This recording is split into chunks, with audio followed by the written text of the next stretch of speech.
Bom, sem mais delongas, dando prosseguimento, então, ao terceiro Seminário Internacional Margem Esquerda. Começamos, então, essa segunda mesa, cujo tema é Trabalho e Alienação. Vou fazer uma breve introdução dos membros da mesa. Temos conosco o professor Giovanni Alves, que é professor de Sociologia da Unesp, do campus Marília, doutor em Ciências Sociais pela Unicamp, coordenador do projeto Núcleo de Estudos da Globalização e autor, de entre outros títulos, Trabalho e Mundialização do Capital, Dimensões da Globalização, o Capital e Suas Contradições, Dimensões da Reestruturação Produtiva, Ensaios de Sociologia do Trabalho, e O Novo e Precário Mundo do Trabalho, esse último lançado pela Boitempo, da coleção Mundo do Trabalho. Temos conosco também o professor Jesus Ranieri, aqui na minha direita. Ele é paulista, doutor em Ciências Sociais pelo Instituto de Filosofia e Ciências Humanas da Unicamp e professor estatutário da Universidade Estadual de Campinas. Ele coorganizou o livro A Obra Teórica de Marx, Atualidade, Problemas e Interpretações, e tem publicado pela Boitempo A Câmara Escura, sua tese de doutorado sobre os conceitos de alienação e estranhamento no jovem Marx. Ele também traduziu os manuscritos econômico-filosóficos de Marx, também lançados pela Boitempo. Temos conosco também o professor Ricardo Antunes, que é professor titular de Sociologia da Unicamp, é membro do comitê editorial da revista Margem Esquerda e autor, entre outros títulos, de Adeus ao Trabalho, O Caracol e Sua Concha, Sentidos do Trabalho, esses dois últimos publicados também pela Boitempo. Ele também coordena a coleção Mundo do Trabalho, que é lançada pela Boitempo. E aqui à minha esquerda, eu tenho o professor Rui Braga, que é professor do Departamento de Sociologia da Universidade de São Paulo. É autor de A Restauração do Capital, um estudo sobre a crise contemporânea, e A Nostalgia do Fordismo, Modernização e Crise na Teoria da Sociedade Salarial. Atualmente é diretor do Centro de Estudos dos Direitos da Cidadania, da USP, conhecido como CENEDIC, secretário de redação da revista Outubro, e também organizou junto com Ricardo Antunes o livro O Infoproletariado, que está no Prelo, será lançado pela Boitempo em alguns meses, em breve. Então, passo a palavra ao professor Jesus Ranieri.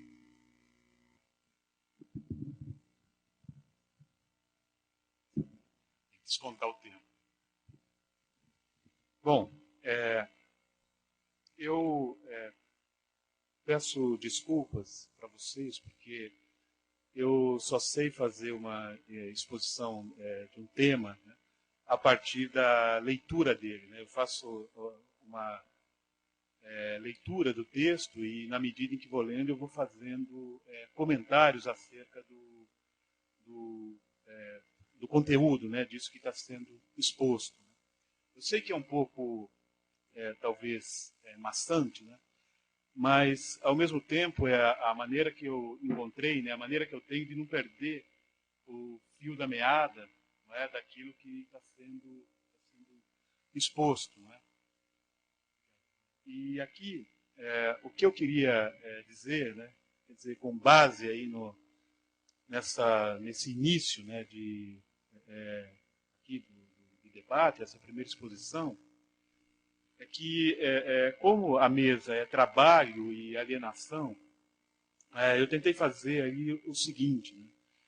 Em primeiro lugar, lembrar aí que a obra, né, do Mésaros é fundamental, né, para a gente entender aí dentro do marxismo o significado desse conceito, dessa categoria. Né? Eu diria que mais do que um conceito, é uma categoria, não é? Mas, ao mesmo tempo, talvez a minha exposição seja aí um pouco diferente disso que ele produziu. Né? Porque eu diria que aí, o que está mais próximo do Mésaros, digamos, nessa exposição, é aquilo que vai ser dito aqui do ponto de vista do que ele trata no capítulo 8 do livro dele. Né? a teoria da alienação em Marx, né, que tem aí uma nova edição pela Boitempo. Né? Porque ali, num dado momento, ele vai pensar, vai falar de aspectos, né, que eles podem ser conservados ou têm que ser conservados, não é, no interior de uma teoria da alienação. Como eu fiz um trabalho, né, de distinção entre as categorias alienação e estranhamento no Marx, né, isso já é uma... Pode ser que depois ele até me chame de irracionalista, né, irracionalista no interior do idealismo. Mas eu penso que, no que diz respeito ali à teoria do Marx, a gente tem que fazer uma distinção entre alienação e estranhamento, e no interior dessa distinção, a gente teria que trabalhar com a categoria trabalho, né, aí mexer, né, com a categoria trabalho, pensando aqui nesse tema geral da mesa, enquanto uma categoria que tem um aspecto abstrato que geralmente no qual a gente toca muito pouco. Não é? Quer dizer, o trabalho, não é, aquela, de maneira muito rápida, né, dizer que a relação entre homem, né, ser humano e natureza mediada pela consciência, a gente, às vezes, fala muito pouco a respeito de como é essa mediação pela consciência. Né? Então, hoje, talvez, na medida do possível, eu vou falar um pouquinho disso, né? Como é que a consciência aparece na constituição do trabalho, na medida em que a consciência é um dos fenômenos da exteriorização, que é diferente do estranhamento, que é o que nós, de maneira geral, chamamos de alienação. Então, aqui, o que vai... Por isso que eu disse que eu tenho que ler, né? É um pouco demorado, duro, né? Porque entram aqui na brincadeira, né, o Hegel, entra o Bezarros, entra o Marx e entra, de alguma forma, também o Lukács. Então, 20 minutos, né, Rui, ou 25, a gente vai fazer, né? Como eu sou Jesus, eu sou dado a milagres, né? Então a gente faz de maneira rápida, né, a exposição. Pelo menos muita gente acredita. Pois é, né? Pois é. Então, a primeira coisa, né, retomando isso, né, que as alienações têm profunda importância na concepção da praxis e também da consciência humana. Mas a alienação, do ponto de vista aqui que a gente teria que assinalar, né, uma diferença entre alienação e estranhamento.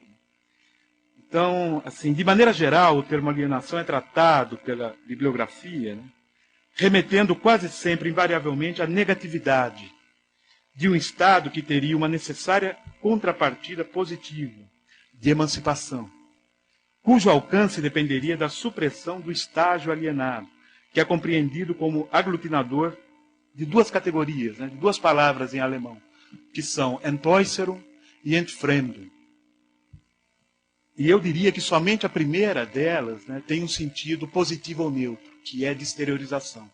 E Entfremdung é aquela palavra que sempre vai designar a negatividade do processo de alienação, que eu não chamaria de alienação, mas de estranhamento. Né?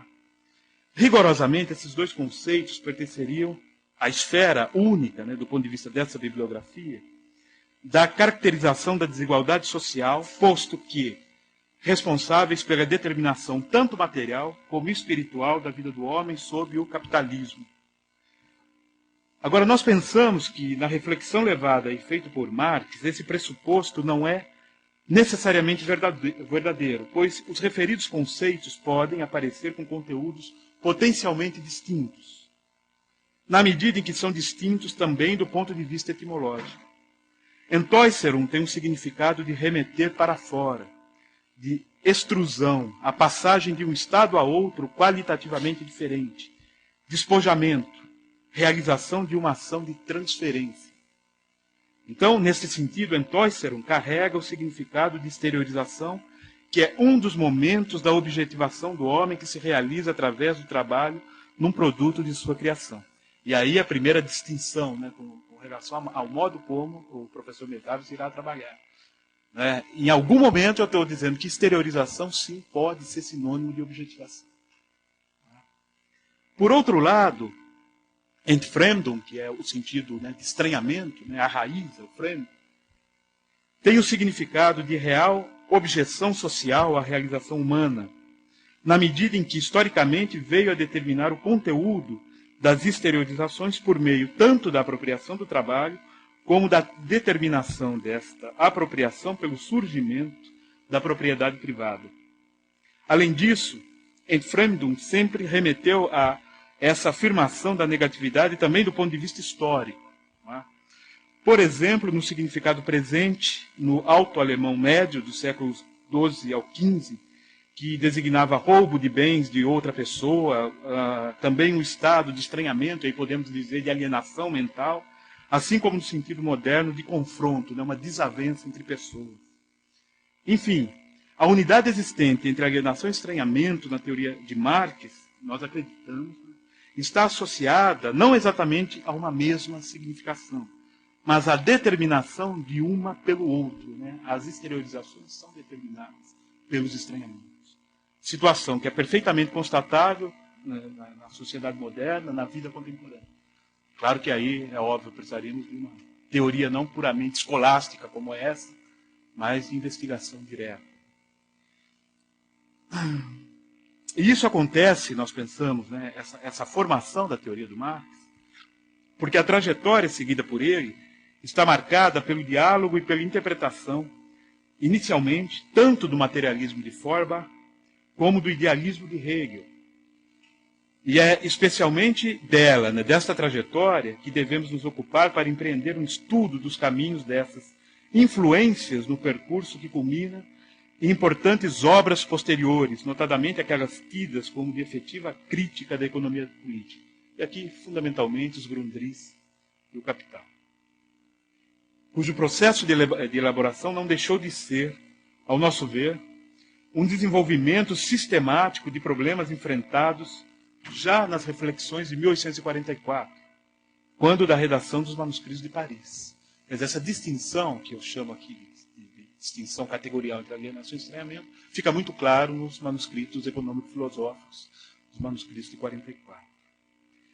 E além disso, é nesse momento, a partir dos primeiros anos da década de 40 do século XIX, que se intensificam as leituras de Marx sobre economia política e que esta se apresenta como elemento a partir do qual as suas reflexões irão se desenvolver. Ao mesmo tempo, este conjunto teórico que se forma como interação e objeto das reflexões de Marx não é um simples comentário crítico às teorias hegelianas e dos economistas clássicos fundados na crítica feuerbachiana de Hegel. É pela intersecção do entendimento marxiano do papel da atividade humana na história que a proximidade com Hegel é mesmo maior do que com Feuerbach, inclusive naquilo que toca ao conteúdo da problemática que envolve as categorias alienação e estranhamento, posto que estas não se desenvolve teoricamente se não estiver, ao mesmo tempo, desenvolvida uma compreensão sistemática a respeito da história e da atividade humana, elementos que são, no sistema de Feuerbach, hipostasiados. Quer dizer, o Feuerbach trabalha com categorias que, às vezes, né, que é possível atribuir ao Marx que ele trabalha com as mesmas categorias, gênero, essência humana. Isso é um problema. Quer dizer, do ponto de vista formal, elas são as mesmas, né, a nomenclatura. Mas do ponto de vista do conteúdo, elas não se cruzam. Bom, mais do que isso, a crítica dessas teorias é um veículo para o desenvolvimento das próprias ideias de Marx sobre uma grande variedade de problemas intimamente relacionados entre si.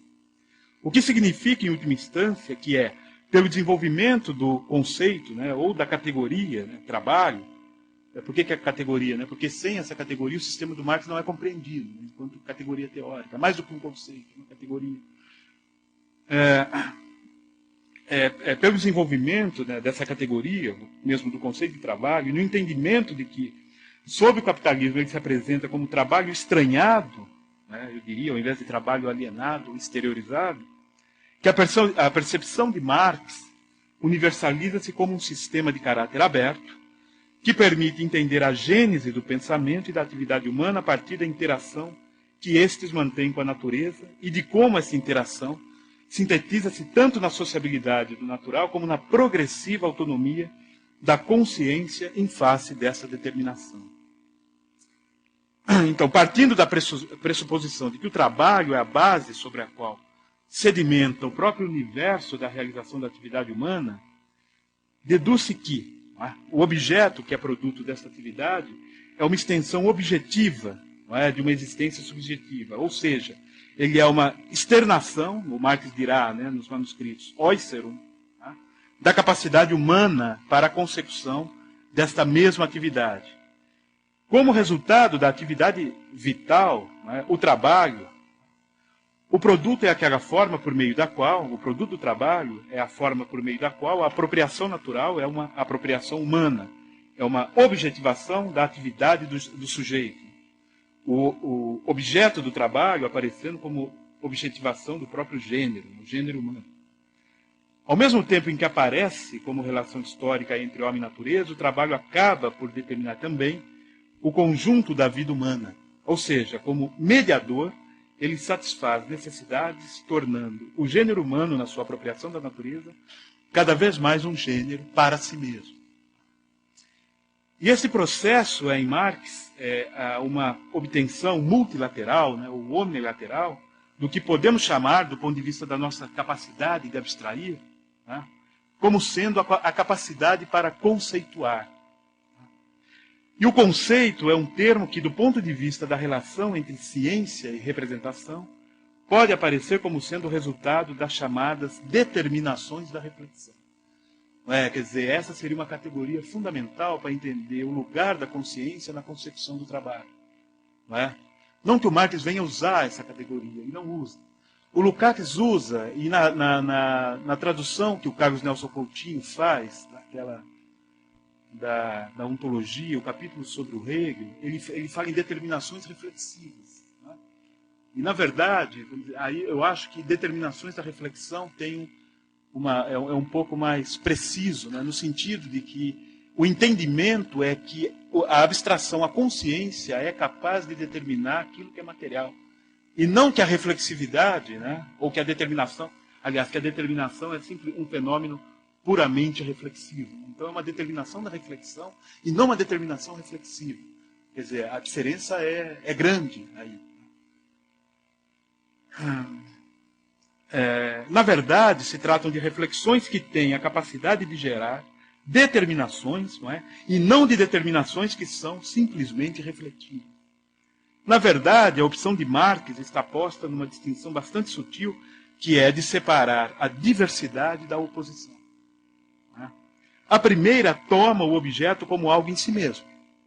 E nessa observação procura alcançar-lhe a identidade. Agora não dá para falar disso no Marx, e talvez aí esteja o pecado do Jesus, né? Sem ir para a enciclopédia das ciências filosóficas do Hegel. E num dado momento, né, o Hegel vai dizer o seguinte, né? E por que eu estou citando o Hegel? Porque o Marx não vai falar isso nunca. Quando o entendimento se aplica à consideração da identidade, de fato, o entendimento já está para além da identidade. O que tem diante de si é a diferença na figura da simples diversidade.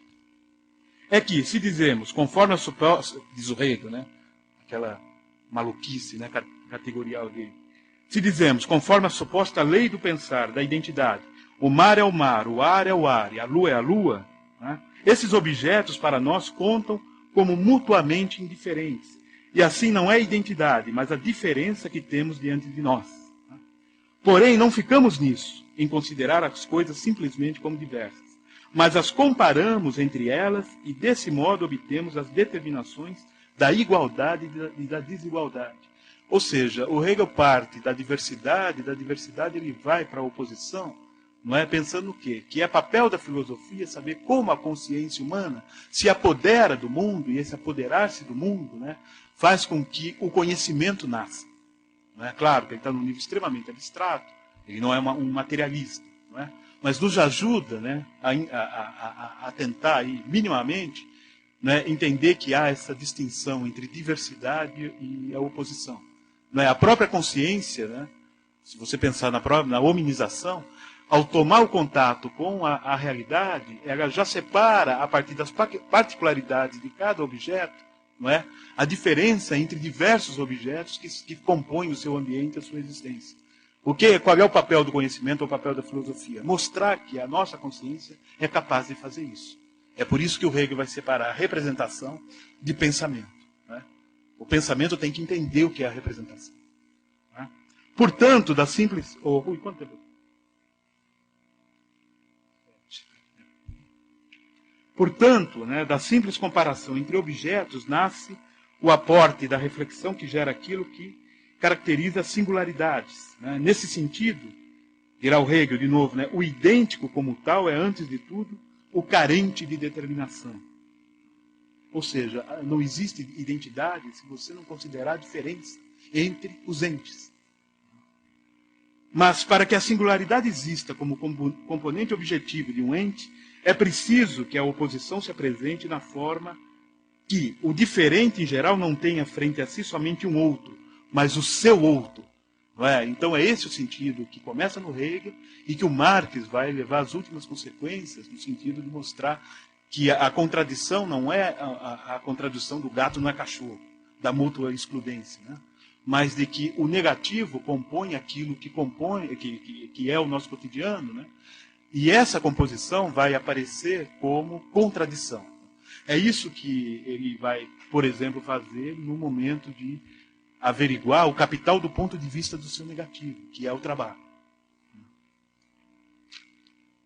Então veja, da abstração humana nasce a capacidade de identificar algo que pertence à mesma espécie ou mesmo gênero do objeto, né? Considerando a referida singularidade do objeto em questão. Esta é a determinação da reflexão. A percepção de que um ente é distinto de outro, ainda que pertençam ambos ao mesmo gênero, e além disso, a certeza de que cada ente é objeto nosso, né? Pois se confronta com a nossa consciência. Portanto, se a consciência toma o objeto como sendo o diferente, ela o faz por saber-se a si mesma como aquilo que está nele posto como sendo o ser diferente dela. Né? Quer dizer, a única forma de você conhecer a diferença, né, é a consciência sabendo, né, que o ente que é objeto dela, né, é parte componente dela mesma. E ao saber que ela faz parte desse componente, enquanto conhecimento, ela vai se saber diferente dele. Tá? Então, nesse sentido, conceituar é uma operação, assim, a gente pode dizer, exclusivamente humana, né? Pelo menos aí até onde sabemos. Outro dia disseram que 2 golfinhos estavam conversando, falando de um terceiro que não estava presente. Então, talvez isso venha a acontecer, né? O contrário do que nós estamos falando aqui.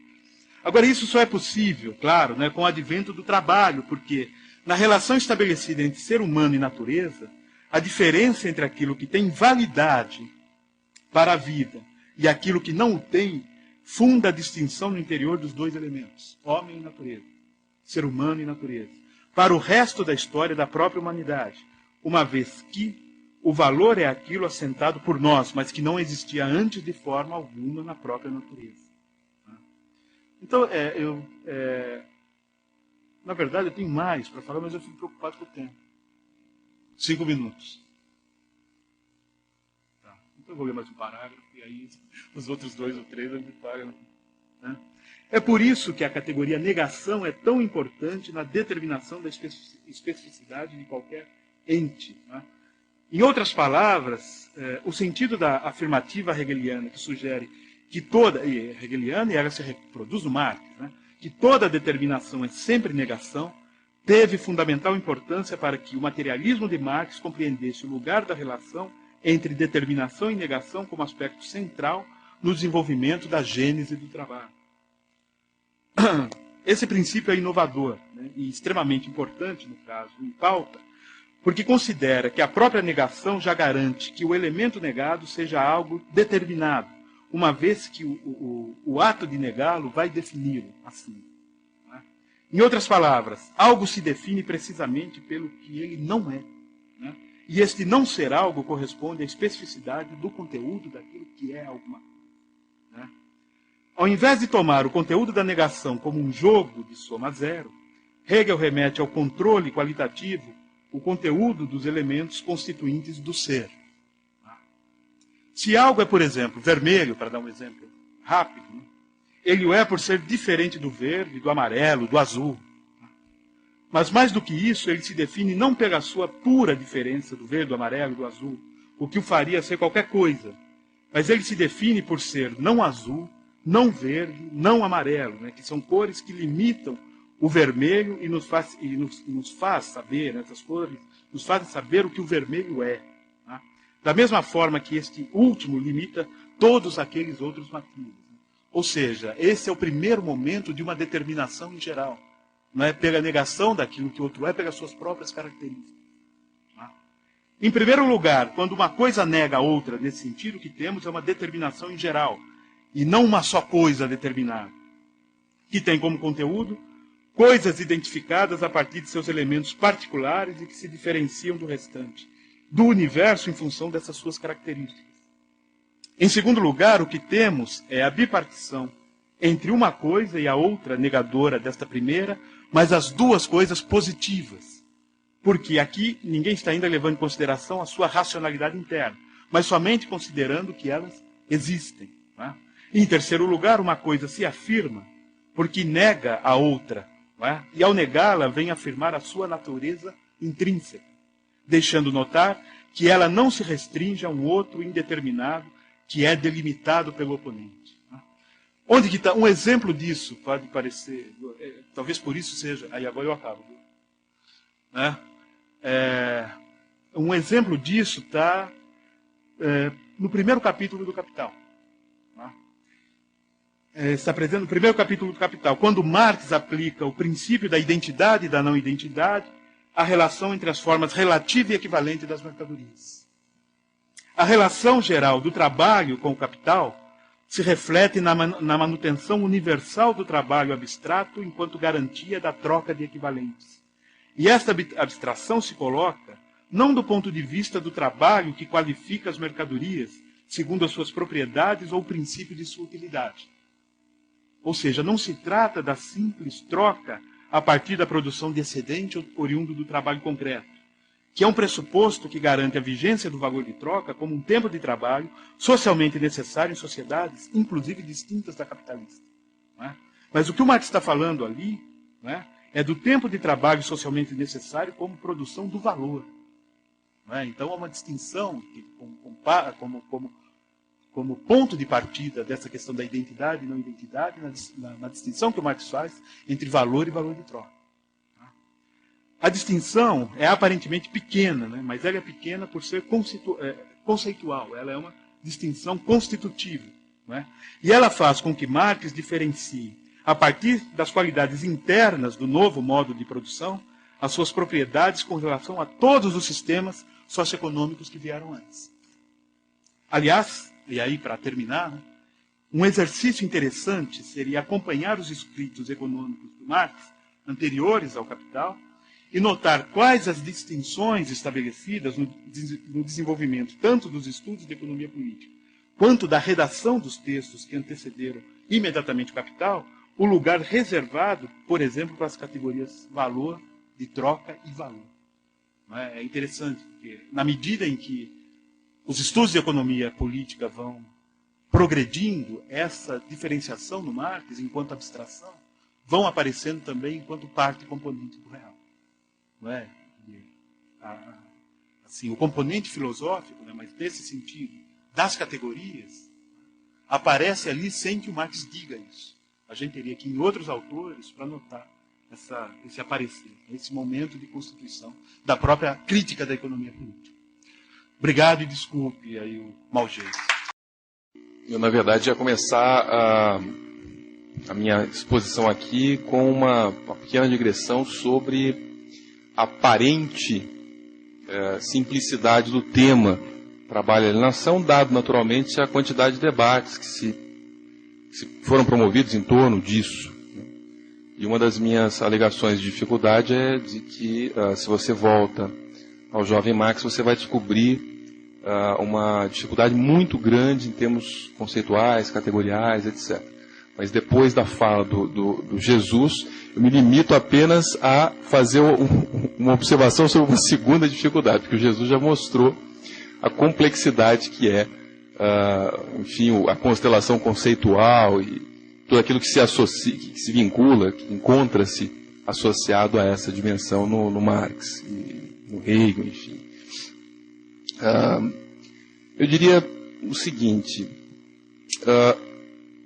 um dos problemas, um dos principais problemas a respeito desse tema, trabalho e alienação, em especial no Marx, que é objeto de profunda análise, eu vou me referir a essa análise daqui a pouco, do professor Istvan Mesaros, no seu muito conhecido No Brasil, Entre Nós, que é um livro que foi publicado no início da década de 80, que teve uma edição pela Boitempo agora mais recente, se não me engano em 2006, a teoria da alienação em Marx, é que o texto de Marx sobre a alienação do trabalho, mais conhecido naturalmente, aquele que vai mais a fundo, a primeira abordagem do Marx a respeito, a primeira tentativa, né, de esclarecer a dimensão da condição proletária como, vamos dizer assim, uma dimensão que poderia ser lida a partir da crítica, né, das categorias econômicas, não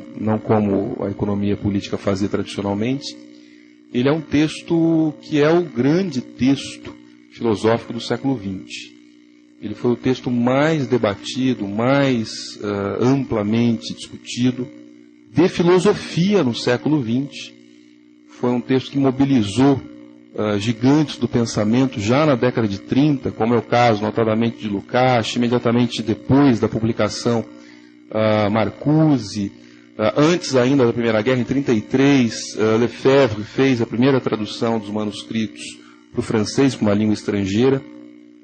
E isso só para dizer daqueles que se envolveram com os manuscritos de forma amplamente celebratória. Essa celebração, no caso do Marcuse, isso aí é muito detalhado, enfim, nos seus textos, né? Advém seguramente da situação, da análise que ele faz do socialismo soviético, tal como ele se apresenta naquele momento, já no início da década de 30. Um dos temas centrais que é efetivamente realçado e colocado no seu devido lugar pelo professor Mesaros, contido nos manuscritos de 44, é seguramente o problema da superação da alienação do trabalho, ou do estranhamento do trabalho, como uma superação positiva, o que no Marx significaria a negação da negação do estranhamento, ou seja, um momento através do qual se transita para a sociedade emancipada e não a própria sociedade. E o Marcuse olha para isso e percebe uma potencialidade crítica ao comunismo de natureza soviética muito forte, presente já no Marx da sua juventude. Por quê? Porque aquilo que se identificava como sendo o comunismo, na verdade, no caso do Marx, os manuscritos de Paris, era identificado como algo anterior ao comunismo. Então, o Marcuse lê esse elemento como algo muito positivo, quer dizer, como contendo uma crítica muito contundente, apoiada no texto, na letra do próprio Marx, àquilo que na época já era uma sociedade lá amplamente burocratizada, aquilo que ficou conhecido como socialismo de Estado, socialismo burocrático, socialismo soviético, assim por diante. Lefebvre também faz uma tradução, um estudo amplamente celebratório, isso para ficar só no impacto que isso teve antes da Segunda Guerra Mundial.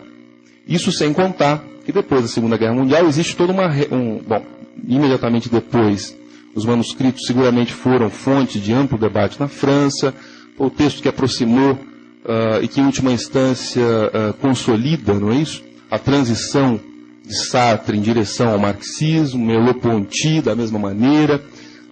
Logo na sequência, na década de 50, 60, você vai ter um amplo debate sobre os manuscritos também, já num registro marcadamente negativo de, vamos dizer assim, oposição às teses centrais dos manuscritos, a interpretação predominante dos manuscritos, tal como ela era conhecida no momento até então. Os dois principais autores que empreendem essa tentativa crítica são Delavolpe, no caso da Itália, e Louis Althusser, no caso da França. E o debate sobre a recepção, ou seja, a importância dos manuscritos, ele de alguma maneira ele acaba se polarizando. De um lado, você tem uma leitura que praticamente transforma os manuscritos num sistema, e por outro lado você tem uma leitura que praticamente não aproveita nada dos manuscritos, que se opõe à incorporação dos manuscritos naquilo que seria o cânone, enfim, marxiano, ou algo dessa natureza. Eu diria que o trabalho do professor Istvan Mesaros, ele é exatamente o trabalho que supera essas oposições. É o trabalho que vai além dessas oposições. E para isso eu vou tentar, para ilustrar ou para argumentar, eu vou, na verdade, me referir aqui a algumas das teses que o professor Estivan Mezzaro expressa, enfim, sustenta no seu livro, Teoria da Alienação em Marx, e que eu realçaria, dentre elas, enfim, dentre muitas, essas três teses, ou essas três ideias fortes, chaves, não é isso? Da leitura que o professor Mezzaro nos oferece. Né? A primeira delas é a ideia segundo a qual a alienação do trabalho, ou estranhamento do trabalho, como o Jesus chama, enfim, muito acertadamente, o estranhamento do trabalho como raiz causal do complexo de alienações humanas. É a noção de alienação do trabalho como raiz de um múltiplo complexo de alienações que vai da política, estética e também, evidentemente, da economia, a filosofia e assim por diante. As ideias particulares dos manuscritos só adquirem o seu significado pleno em relação a esse significado geral, ou seja, a alienação do trabalho como uma espécie de síntese do complexo das alienações humanas. A segunda dimensão é aquela que diz que a alienação, aquela que afirma, né, o estranhamento do trabalho, a problemática do estranhamento do trabalho nos manuscritos como um balanço associado a um monstruoso, porque desmedido, programa de investigações futuras que Marx empreende naquele momento. Ao mesmo tempo, a problemática do estranhamento do trabalho aparece como um sistema, sim, por quê? Porque remetido àquela totalidade que eu fiz referência anteriormente, porém um sistema de natureza plástica, ou seja, um sistema aberto, uma síntese baseada num balanço provisório e não um sistema fechado já, todo ele, enfim, resolvido nas suas minúcias. Um sistema, portanto, plástico e aberto, que faz referência àquilo que o professor Mezzaro expressou por o sistema em estado nascente.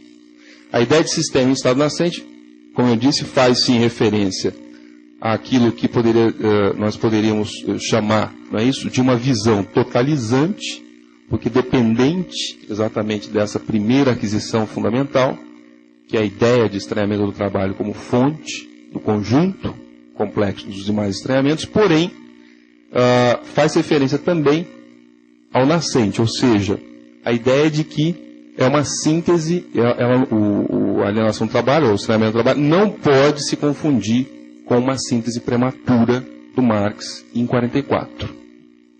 Esse é o segundo elemento. E um terceiro elemento, eu diria para vocês, que é a ideia de que a centralidade do conceito de a problemática da alienação ou do estranhamento do trabalho, ela deve ser lida a partir da centralidade do conceito de superação da alienação, ou seja, a categoria-chave dos manuscritos passa a ser, então, a categoria de Aufhebung, superação, transcendência, ou como Jesus preferiu traduzir na versão que ele fez dos manuscritos econômicos filosóficos, a supra-assunção, que faz muito sentido, evidentemente, do sistema hegeliano, mas que eu prefiro superação só para simplificar aqui. Eu vou falar superação só para simplificar. Enfim, o nosso... eu entendo e concordo do ponto de vista do raciocínio, e do raciocínio filosófico, mas só para simplificar eu vou ficar com superação. Não é isso?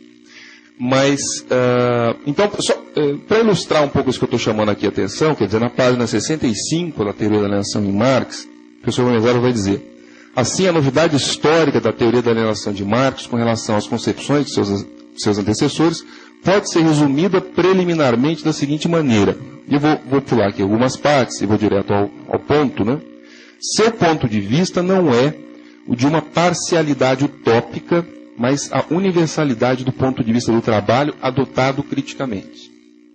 E logo na sequência, seu marco de crítica não é uma totalidade especulativa, abstrata, hegeliana, mas a totalidade concreta da sociedade em desenvolvimento dinâmico, vista a partir da base material do proletariado, como uma força histórica necessariamente autotranscendente. Então, acho que a gente tem aqui os dois elementos que eu gostaria de chamar a atenção da leitura do professor Mezaros como, vamos dizer assim, uma leitura que vai além e coloca efetivamente os termos no seu devido lugar. Ou seja, de um lado, a questão, vamos dizer assim, da universalidade do trabalho alienado e, de outro lado, a discussão a respeito da Aufhebung, né, da superação da alienação. Então, é um pouco isso que eu gostaria de chamar, apenas isso, né? Eu gostaria de chamar a atenção aqui de vocês. E gostaria de chamar a atenção porque me parece que sim, existe uma dimensão de atualidade muito grande aí. O meu argumento é mais ou menos o seguinte. Se nós acompanharmos o desenvolvimento do que veio a ser conhecido como marxismo ocidental, nós perceberemos que os manuscritos de 44 foram o principal fator de transição interna daquilo que eram as problemáticas centrais do marxismo até aquele momento, que gravitavam em torno dos temas da política e da economia, para a filosofia. Ou seja, num certo sentido, a trajetória do Marx da filosofia para a política, culminando na crítica da economia política, ela foi invertida pela recepção, né, pelo sucesso e, naturalmente, pelo contexto histórico. Quer dizer, o contexto histórico da década de 30, início da década de 30, quando foi, enfim, resgatado, restaurado, Riazanov, Lukács trabalharam sobre os manuscritos originais, etc., assim, e posteriormente publicado, era o contexto, vamos dizer assim, profundamente estruturado em torno da derrota da Revolução Alemã, da derrota da Revolução Italiana, do advento do nazifascismo na Europa e, sobretudo, também do advento do stalinismo na União Soviética. Então, era esse o contexto, e essas eram as determinações históricas que efetivamente explicam o porquê que o marxismo se desloca para aqueles que são os temas mais próprios, tanto da discussão epistemológica, metodológica, ontológica, estética, as discussões filosóficas no sentido mais amplo. Mas, ao mesmo tempo, depois da Segunda Guerra Mundial, você tem também uma corrente predominante, importante do marxismo, tanto na Europa quanto nos Estados Unidos, a teoria crítica, você tem uma ampla incorporação da ideia de proletariado, de condição proletária, como classe estranhada. Talvez o mais conhecido texto representante desta tradição, ou desta interpretação da relação entre trabalho e alienação, seja o texto de Marcuse, The One-Dimensional Man, né? o Homem Unidimensional, que foi aqui no Brasil, eles inverteram o título e o subtítulo, saiu como a ideologia da sociedade industrial, o Homem Unidimensional. Onde efetivamente a classe proletária, o proletariado, e ele está evidentemente escrevendo sobre o fordismo já no pós-Segunda Guerra Mundial, está tematizando o modo de desenvolvimento fordista pós-Segunda Guerra Mundial, a condição proletária, o proletariado aparece como classe estranhada, ou seja, uma classe integrada à estrutura, não é isso? A cadeia, o ciclo infernal da alienação, incapaz de romper com essa cadeia, incapaz de romper com essa integração. Eu não vou aqui entrar muito em detalhes a respeito de quais são os fundamentos do raciocínio do Marcuse nesse texto. É um texto magnífico, recomendo que todos leiam, debatam, problematizem, etc. Apenas aludir isto, ou seja, a representação que se faz, uma parte da Europa, sobretudo o marxismo nos Estados Unidos, a partir dessa leitura crítica do marxismo, associa em grande medida o proletariado, ou a condição proletária, à alienação, à classe estranhada. E o que o professor Mezaros está dizendo é um pouco o contrário disso. Não é exatamente o contrário, porque essa dimensão encontra-se presente nos manuscritos, evidentemente. Porém, o que o professor Mezaros está dizendo é que a categoria-chave para se entender os manuscritos de 44 é exatamente a categoria de Aufhebung, de superação. Então, a minha proposta um pouco é trazer essa discussão, vamos dizer assim, para hoje, enfim, para essa mesa, né? Vamos colocar assim. E eu diria para vocês o seguinte. Sim, o problema da alienação, ou o problema do estranhamento do trabalho. Marx, como todos nós sabemos, nos manuscritos, é a parte mais conhecida seguramente dos manuscritos de Paris. Marx define 3 grandes dimensões, não é isso, da determinação da alienação, do estranhamento do trabalho. A primeira delas é aquilo que a gente poderia associar com a alienação, o estranhamento em relação ao produto, não é isso? O trabalho se torna objeto, e o objeto do trabalho enfrenta o seu produtor imediato, o seu produtor direto, como uma potência estranha. Essa seria a primeira dimensão, vamos dizer assim, da alienação, ou do estranhamento do trabalho. Associado a isso, existe também o estranhamento em relação à natureza exterior, quer dizer, não vou entrar aqui muito em detalhes, mas apenas citar essa primeira dimensão. Existe uma dimensão que estabelece a mediação entre o objeto e o gênero, alienação em relação ao produto do trabalho, alienação em relação ao gênero humano, que é a alienação em relação ao processo de trabalho. Nesse quesito, o Marx efetivamente se mostra, vamos dizer assim, uma ênfase profunda, né, na questão da condição proletária alienada ou estranhada, né, dialogando inclusive fortemente com textos anteriores dele próprio. Né. Eu chamaria atenção para, por exemplo, para o fato de que o processo de trabalho nos manuscritos aparece basicamente como autoestranhamento, como perda de si no interior do trabalho, como mortificação, como animalização do produtor. Uma passagem que é muito conhecida, Marx vai dizer que o trabalhador ele foge do trabalho como o diabo foge da cruz, como, enfim, se fugiria de uma peste. Eu estou tentando achar aqui exatamente a passagem, mas eu não estou aqui. Enfim, na página 83 da tradução do Jesus, o trabalhador só se sente por conseguinte, em primeiro lugar, junto a si, quando fora do trabalho, e fora de si, quando no trabalho. Está em casa quando não trabalha, e quando trabalha não está em casa. E logo na sequência ele vai dizer isso, que o trabalhador foge como uma peste, foge do trabalho como uma peste, enfim.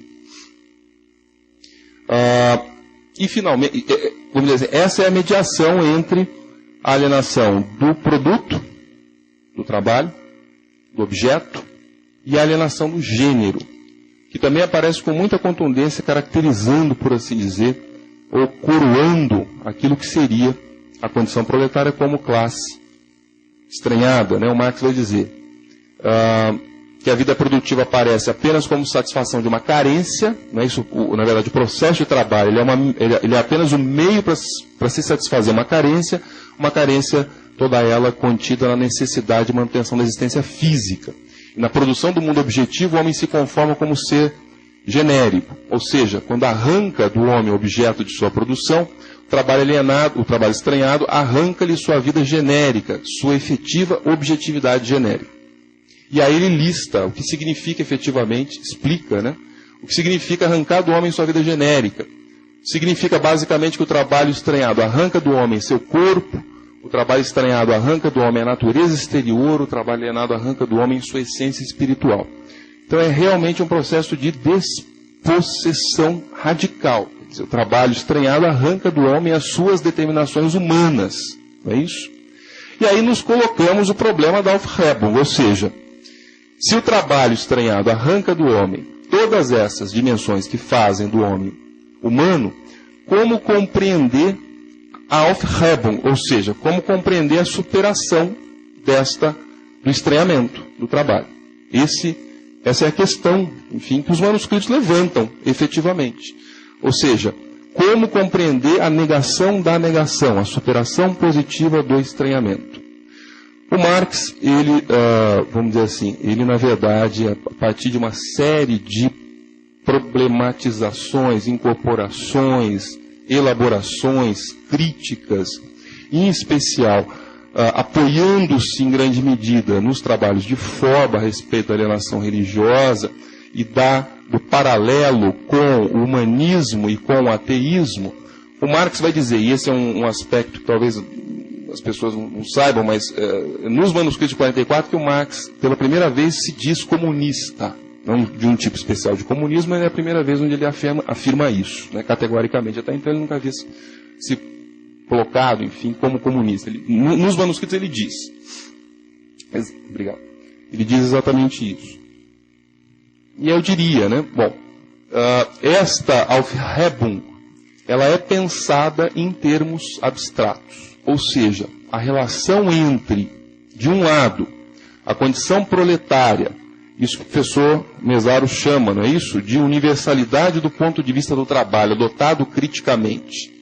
Ela, por outro lado, a relação entre este trabalho alienado, estranhado, e o processo de superação, ou seja, o comunismo como negação da negação do trabalho estranhado, como mediação à comunidade humana, esta relação ela é feita de maneira abstrata.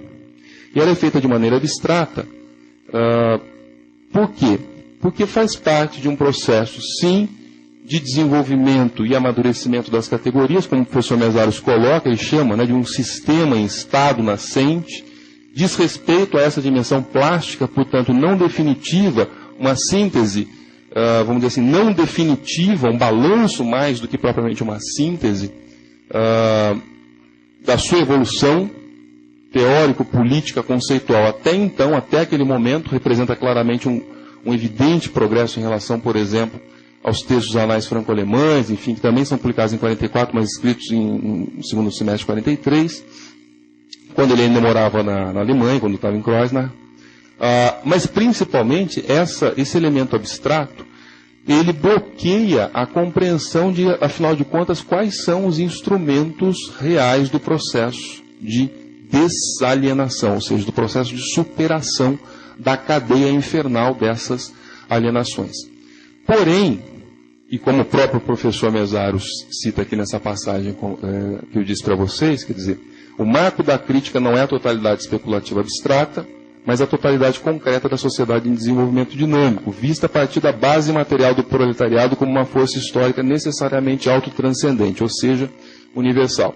No final dos manuscritos, o Marx, já refletindo nesse sentido, né, a sua própria experiência pessoal com o movimento operário francês, com o movimento comunista na França, em especial Marx ele foi, ao que tudo indica, né, bastante influenciado pelo grupo, ou travou contatos, isso aí tá, ele próprio diz, ele e o Engels dizem isso na Sagrada Família, o grupo de Flora Tristan, que na época se chamava Fraternité, Gades, Ami, Pilot, enfim, outros, do Grupo União Operária, né, que publicou vários jornais com vários nomes, um grupo que tinha, segundo o próprio Marx da Sagrada Família, era o grupo comunista mais avançado, não é isso? Mais completo, o materialismo mais avançado da época, não é isso?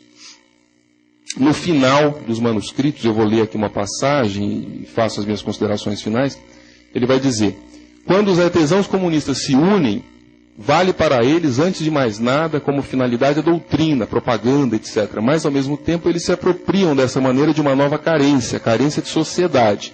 E o que aparece como meio tornou-se fim. Esse movimento prático pode-se intuir dos seus mais brilhantes resultados quando se vê operários, ouvriers, socialistas franceses reunidos. Nessas circunstâncias, fumar, beber, comer, etc., não existem mais como meios de união ou como meios que unem a sociedade, a associação, o entretenimento, que novamente tem a sociedade como fim, basta a eles. A fraternidade dos homens não é nenhuma frase, mas sim verdade para eles, e a nobreza da humanidade nos ilumina a partir dessas figuras endurecidas pelo trabalho. É curioso que na carta de 11 de agosto, que o Marx vai mandar para o Forba, ele praticamente repete essa compreensão, quer dizer, numa carta datada de 11 de agosto de 44, o Marx, endereçando ao Fórum, vai dizer: seria preciso que o senhor tivesse assistido a uma reunião dos operários franceses para que se atinasse do ardor juvenil da nobreza de caráter que se manifestam nesses homens arrasados pelo trabalho, que se manifestam nesses homens arrasados para o trabalho. Eu vou pular aqui. A história forma, por entre esses bárbaros da nossa sociedade civilizada, o elemento prático. E veja só, não é mais o elemento passivo, como aparecia, né? Base material, elemento passivo nos textos de 43, né? Não é mais o elemento... nossa sociedade civilizada, o elemento prático para a emancipação humana. Eu acho que dessa forma, quer dizer,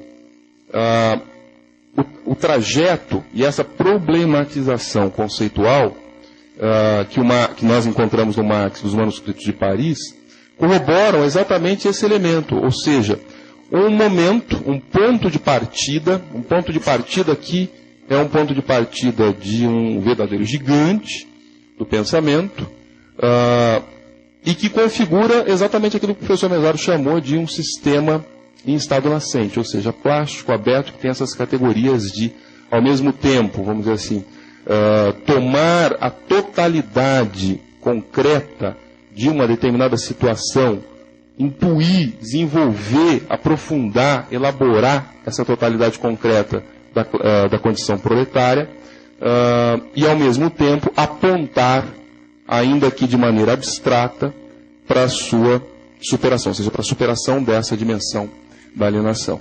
Dentre outras coisas, a gente poderia pensar, hoje em dia, quer dizer, essa problemática, quando, enfim, vivemos aí um momento de crise, quando vivemos um momento de, no caso brasileiro, ainda de relativa passividade da classe trabalhadora operária, diante, efetivamente, das condições políticas e econômicas, enfim, colocadas, né, frente a ela, podemos pensar que, sim, é possível, como Marx fez e como o professor Mesaros reiterou na sua obra, A Teoria da Alienação em Marx, é possível sempre pensar o processo de Aufhebung, de superação da condição proletária, como autossuperação do próprio proletariado. Os manuscritos de 44 apresentam isso, ainda que de forma abstrata, pela primeira vez, de forma problemática, pela primeira vez, mas coloca a pedra sobre a qual o construto teórico vai se desenvolver a partir de então. Então é um pouco esse o recado que eu queria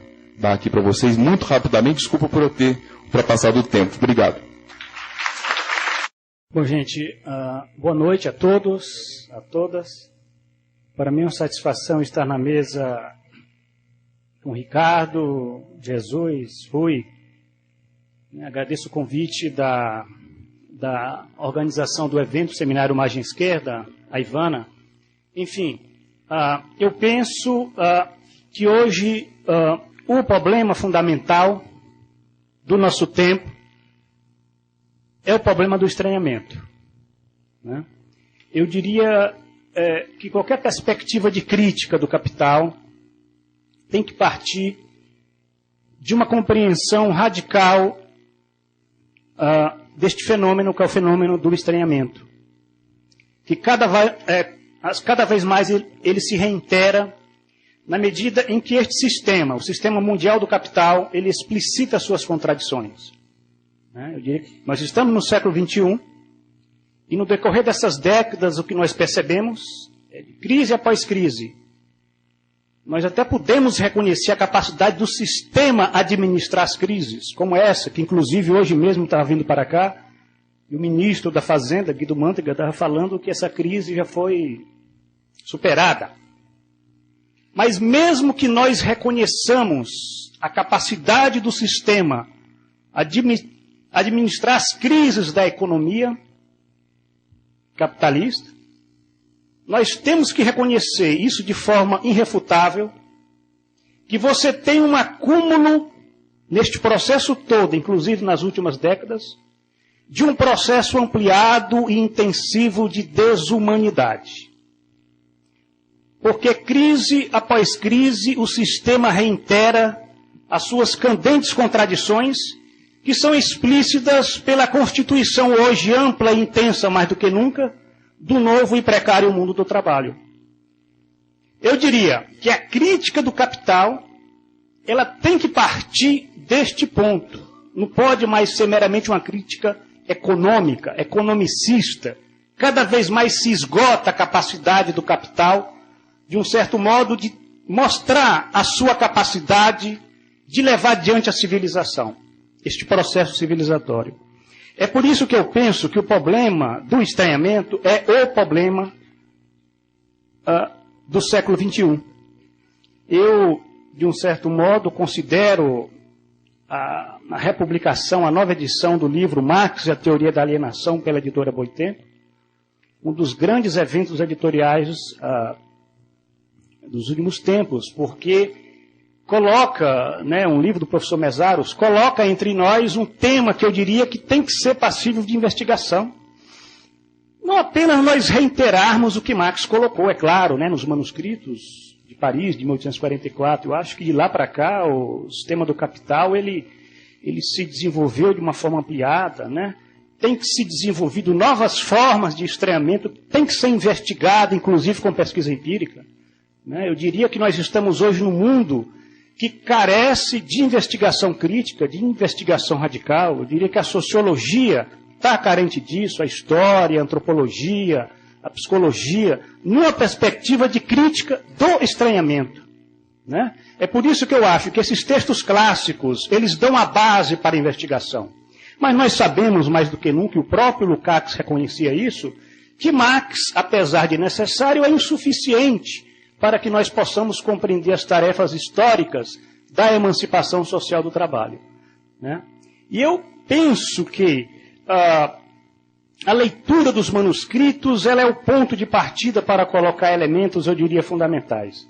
Eu, particularmente nos últimos anos, eu tenho me aproximado muito disso por conta, inclusive, de uma investigação, de um desenvolvimento de uma investigação sociológica, que começa com a discussão da reestruturação produtiva do capital, passa pela apreensão da forma que ela assume nas condições da ideologia orgânica da reestruturação produtiva do capital, que é o toyotismo, né? E a apreensão que um dos nexos essenciais do toyotismo é a captura da subjetividade, e essa questão trabalho e subjetividade é o nexo, eu diria, fulcral do problema do estranhamento, né? Inclusive, para nós compreendermos isso que o Rui coloca, que eu diria que é este enigma, decifra-me ou devora-te.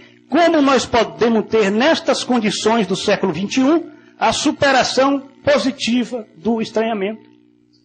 No mundo do trabalho, que nós não podemos reduzir este mundo do trabalho ao mundo do trabalho de 1844. Né? Hoje nós temos condições, eu diria, muito mais complexas, que exigem uma investigação crítica, a apreensão, inclusive, dessas novas formas de negação da negação, que estão cada vez mais postas.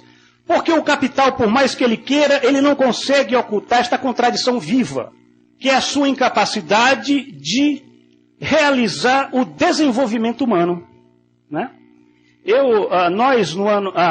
Na semana passada, nós realizamos em Marília um fórum, o primeiro fórum Trabalho e Saúde, Trabalho, Crise e Saúde do Trabalhador, onde nós demos início a um plano de investigação, de discussão, que eu diria que é por aí que eu diria que a gente tem que estar se aproximando, né?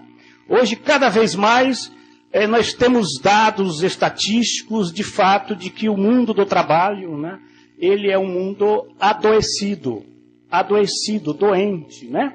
Basta ver as mais diversas categorias, vai de professores universitários, né, passando por operadores de telemarketing, né, chegando até cortadores de cana, passando por metalúrgicos das montadoras. Quer dizer, isso não é muito, que não precisa muito esforço de investigação para nós aprendermos que nós temos todos os elementos daquilo que o Marx, nos manuscritos, ele considerou como sendo a desefetivação, né? Tem uma frase muito interessante que ele coloca, né? Onde ele diz que a realização efetiva do trabalho tanto aparece como desefetivação, que o trabalhador é desefetivado, né? Esta palavra desefetivação, que eu diria, se fala muito em precarização do trabalho, mas qual é a raiz, né, o essencial da precarização do trabalho? É a desefetivação no sentido como está, né, o Marx utiliza a palavra alemã Entwirklichung, né, que significa privado de sentido de realidade, né? Olha que interessante o sentido do que nós poderíamos considerar, do que é a precarização. A precarização, ela não se dá apenas no plano de uma objetividade, de uma degradação das condições salariais, isso é muito claro, né? Se nós formos pegar, inclusive, estatísticas em termos de salários reais, de jornada, né? Todos aqueles dados no tocante à objetividade. Mas também elementos que dizem respeito à subjetividade do homem que trabalha, no tocante a esta desefetivação do ser genérico com o homem, que ele é privado do sentido de realidade. Olha o significado desta palavra. É como se o mundo do trabalho, por conta das condições agudas de estranhamento no século XXI, ele estivesse, por conta dessas condições, né, privado do sentido de realidade, se desefetivando enquanto ser genérico no tocante a esses carecimentos. Isso é muito agudo, basta nós verificarmos, se nós formos fazer uma pesquisa, né, o consumo de drogas, eu não falo só as drogas ilícitas, eu falo as drogas lícitas que são vendidas nas farmácias, aquelas drogas que muitas vezes não entram nas estatísticas, mas que são antidepressivos, né, que são medicamentos que buscam compensar essa desefetivação do homem que trabalha. Isso é um elemento de estranhamento? É, porque o estranhamento ele se manifesta nestas formas de desefetivação da personalidade humana, né? Eu diria até que Lukács, o conceito de estranhamento a Lukács é muito interessante, né? No último capítulo, né, dos capítulos da ontologia do ser social, né, o velho Lukács ele desenvolve um conceito que eu considero muito rico para nós aprendermos estas novas tendências de desenvolvimento, inclusive do capital, nas condições de um sistema, como colocou o professor Mesário de uma forma muito clara, né, um sistema que é incapaz mais de prometer o desenvolvimento civilizatório, né? E o Lukács, ele ressalta um aspecto que eu considero fundamental. O que é que ele ressalta? Esta contradição, né, isso é exatamente o estranhamento, né, a contradição entre o desenvolvimento da capacidade humana, por conta do desenvolvimento das forças produtivas do trabalho, e o desenvolvimento da personalidade humana, né? Olha que interessante, né? No mundo da internet, no mundo dessas novas formas, aparatos tecnológicos que são fascinantes para todos nós, né? O homem, de repente, ele consegue decifrar o genoma. O homem consegue, inclusive, eu estava lendo há alguns dias na Folha de São Paulo, uma reportagem que até 2018 esses supertelescópios vão poder estar vislumbrando as origens do universo, do cosmos, né? Este homem que conseguiu desenvolver, reduzir, né, as barreiras naturais, né, quer dizer, o desenvolvimento das forças produtivas, da capacidade de desenvolvimento humano, é o mesmo homem que ele é incapaz, né, e pelo contrário, se amplia, né, a miséria, a miserabilidade, tanto física como espiritual, da humanidade, né, do mundo do trabalho, porque nós não podemos apenas estar pensando nessa miséria meramente em termos econômicos. Essa é a questão. Nós temos que estar verificando também a dimensão espiritual, que nós não podemos negar, que é um elemento fundamental, inclusive, para o pôr teleológico, para esta negação da negação, né? Eu diria que esta investigação a respeito desta degradação, desta deformação, deste aviltamento, da desfiguração da personalidade humana, isso é a expressão do Lukács, né, tem que ser o foco da crítica do capital, né? A crítica do capital passa pela apreensão e explicitação. Temos que não apenas denunciar, mas que investigar, para mostrar que estas contradições que são objetivas, elas se manifestam no plano subjetivo como a desrealização da pessoa. E se fala tanto em pessoa humana, né? Se fala tanto em cidadania, se fala tanto em coisas que são meramente espectrais ou ficção no mundo do capital. É quase que fosse uma compensação ideológica, né? Como se a ideologia também tivesse um elemento de compensação no plano linguístico de algo que o sistema é incapaz de realizar. Então, veja bem, a questão da personalidade humana, esta degradação, desfiguração, é um elemento, sim, do estranhamento, né? É um elemento, sim, desta contradição que rebaixa as individualidades. É outra questão, eu acho que fundamental. Nós temos que recuperar esta investigação, aí tem que descobrir metodologias, inclusive, né, em termos de pesquisas empíricas, como é que nós estamos podendo aferir, porque não existe formas de aferir de forma muito clara, né, este rebaixamento das individualidades. A ONU criou um tal de índice de desenvolvimento humano, que aquilo é tão incapaz de aferir o desenvolvimento humano, quanto, por exemplo, o PIB aferir de fato a riqueza produzida. Porque se vocês forem verificar como é que se calcula o PIB, ele é meramente aquela riqueza que é passível de ser apreendida enquanto valor de troca. É como se toda a riqueza se reduzisse a valor de troca, e não é, né? Então, o IDH também é uma ficção.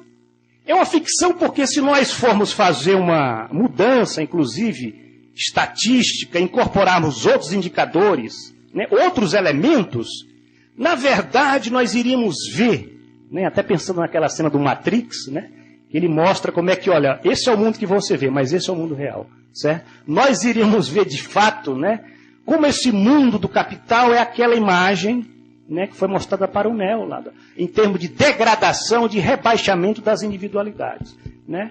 Isso com uma forma muito clara. Por exemplo, vamos pegar só um elemento, tempo de vida. Tempo de vida e tempo de trabalho. É um tema, inclusive, a editora Boitempo está lançando um livro a respeito disso, né? Onde cada vez mais o tempo de vida se reduz a tempo de trabalho. Trabalho estranhado. Tá? O que é que significa isso no plano da personalidade humana? Será que nós paramos para pensar em termos de família, de sociabilidade, de relações? Certo? Isso é que tem que ser pensado. E aí você tem o problema do estranhamento. Não é um problema teórico, é um problema concreto. Porque as pessoas é como se elas estivessem sendo caçadas. Caçadas, eu não vou falar no direito, mas elas estão caçadas naquilo, inclusive, que as distingue dos animais, né? Dessa capacidade de sociabilidade, né? E aquilo que o Rui colocou muito bem, essa passagem que você leu, eu acho linda, né? Quando o Marx viu aquele momento daqueles proletários, carência de sociedade. Hoje, mais do que nunca, a sociedade, o mundo social do trabalho tem carência de sociedade, de sociabilidade. Porque a sociabilidade hoje está sendo truncada, privatizada. Os espaços, pensar em termos territoriais, como é que se organiza as cidades. Veja São Paulo, que é um atentado à sociabilidade, São Paulo. Como é que se tenta sobreviver nesses... Né? Isso é interessante mostrar que você tem formas de resistência também a esse movimento. E é interessante que esse movimento, essas resistências que se colocam tanto no plano da classe operária, como no contingente do proletariado, no sentido mais amplo, certo? Eles estão ali e acolá, mas muitas vezes os partidos e os sindicatos não sabem organizar. Né? Então, o problema do estranhamento, e aí eu não sei quanto tempo eu tenho, não pediria, né, dissesse, eu falo muito. Hã? 11 minutos. Ótimo. O problema do estranhamento, ele se coloca então, né, se nós formos pensar a questão da autotranscendência ou da superação positiva, né, do estranhamento, ele se coloca numa dimensão que eu considero fundamental, essa resolução entre tempo de vida, essa equação, tempo de vida e tempo de trabalho, certo? Essa é a questão fundamental. E eu penso no velho Marx. Quando o velho Marx, com aquela perspicácia genial, radical, ele viu que a luta pela redução da jornada era uma luta pela civilização. Não que ela em si significasse o comunismo, mas que esta redução, ela colocava as bases, eu diria bases humanas, certo? Questão da formação humana, de nós pensarmos até para além do capital. Né? Porque, vejam bem, vamos pensar no seguinte forma, né? Como é que você pode, neste atual estágio de desenvolvimento da civilização, como é que você pode estar pensando a negação da negação, né? Como é que você pode estar pensando a questão da apropriação, que é um tema do Marx, né? Como é que os sujeitos vão se apropriar daquilo que está sendo disposto para eles em termos de capacidades, né? Se nós não temos um espaço para o desenvolvimento humano, que é o tempo. E o Marx falava isso, salário, preço e lucro. O que é o tempo? O campo do desenvolvimento humano. Essa é uma frase linda. Eu li logo na minha época de graduação, salário, preço e lucro. O tempo é o campo do desenvolvimento humano. É por isso que é nesse ponto aí que está se decidindo hoje mais do que nunca a questão da formação humana, de sujeitos capazes de negar o capital. Porque isso é que se coloca como tarefa fundamental da formação humana. Eu vejo muito partido e sindicato falando em formação política, falando em formação sindical, mas eu não vejo conteúdo de formação humana, no sentido radical, no sentido de pensar a totalidade concreta e a apropriação dessa riqueza que está colocada, que não é meramente, gente, a riqueza que se traduz em valor de troca. Porque também é uma luta que a gente tem que ter contra isso, né? A questão de que riqueza se reduz a valor de troca. E a questão da apropriação, ela se coloca como em termos de desenvolvimento de personalidade, de uma subjetivação radical capaz de pensar, inclusive, a ir para além dessa sociedade que nos avassala. E aí é um campo aberto, né? Agora, as pessoas estão adoecendo. As pessoas estão adoecendo. Não apenas os proletários, propriamente dito. Para concluir, eu, por conta das minhas especulações, eu acabei desenvolvendo, isso sem nenhuma originalidade, mas talvez para provocar o debate, uma teoria da classe do proletariado, partindo de uma teoria do estranhamento. E eu penso que essa mudança do eixo, inclusive, categorial, é fundamental, porque a teoria da classe do proletariado foi muito pensada em termos de teoria da exploração, produtivos e improdutivos. Se você muda a base e pensa numa teoria do estranhamento, o que é que nós vamos estar podendo constatar? Que hoje a condição de proletariedade, eu não falo em condição proletária, eu falo em condição de proletariedade, é uma condição universal. É uma condição universal que perpassa hoje a totalidade da humanidade, do globo, do planeta. Por quê? Porque você tem algo que o próprio Marx ele vai identificar como sendo uma condição universal. E aquele proletário que o Marx vê, hoje é a humanidade. A humanidade vive, é o complexo vivo do trabalho, que não se reduz meramente à produção no sentido mais empírico, imediata, material, propriamente dita. Quer dizer, ou a ciência social consegue ir além da imediaticidade, ou então nós não vemos a nossa capacidade de, inclusive, de pensarmos as tarefas do pensamento e da atividade do homem no século XXI. Eu diria o seguinte, que Mesaros, Lukács, né, são filósofos fundamentais do nosso tempo, porque eles estão nesta direção, pensando a crítica do capital, mas vejam bem, crítica do capital enquanto forma relação social estranhada, certo? Que no plano cotidiano, da vida cotidiana, se traduz nisso, de uma desefetivação que hoje avassala a totalidade viva do trabalho, no sentido mesmo de uma proletariedade que é extensa. Agora, tanta gente fala que o proletariado se reduziu, tanta gente fala que não tem mais classe, e nós vemos exatamente o contrário. Que o proletariado hoje hoje a condição de proletariedade é universal, né? E mais do que nunca a dimensão da classe, ela se torna um elemento fundamental para nós pensarmos este movimento para além do capital, e esse complexo é problemático do estranhamento, né? E essa tarefa da formação, eu diria que é a tarefa fundamental. A academia, através de investigações crítico-radicais, né? Estou vendo muitos jovens aqui, com certeza muitos pesquisadores, que esse compromisso da radicalidade ele seja algo, né, para toda, né, uma trajetória de vida, certo? E também os movimentos sociais. Trazer, né, no caso, uma discussão mais ampla, que não seja meramente aquela discussão que se pode falar em termos de trabalho, reduzindo a produção ao local de trabalho, mas pensar no plano de uma totalidade concreta, em termos, inclusive, de vida cotidiana, porque é nesse espaço que você pode pensar na formação de sujeitos radicais. Eu agradeço a atenção e eu acho que o debate a gente pode esclarecer mais coisas. Obrigado, gente.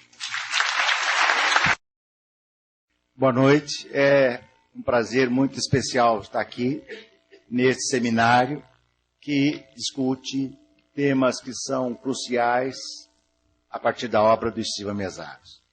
Eu intitulei aqui a minha breve apresentação como sendo as formas de ser do trabalho, da alienação e da emancipação contemporâneas.